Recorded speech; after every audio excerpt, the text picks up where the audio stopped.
আবার আমার জন্য কিনা কষ্ট করলাই।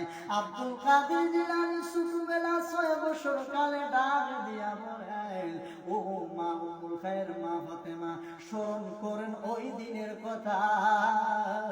আমার বাবাজান আবু সালেহ মুসা জঙ্গি তিনি যখন বাড়ির মধ্যে ছিলেন না, হঠাৎ একদিন একটা বেগানা ফকির ভিক্ষা নেওয়ার জন্য আইছিল।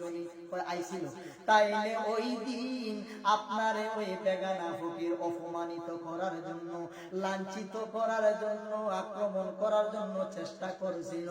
ওই সময় জঙ্গল থেকে একটা বাঘ আসছিল নি, বাঘ আইসা ফকিরের গর্দানটা ভাঙিয়া দিয়েছিল নি, দিয়েছিল তো বাবা। আব্দুল কাদের জিলানী বলেন, মা ওই জঙ্গল থেকে যে বাঘটা আসছিল গো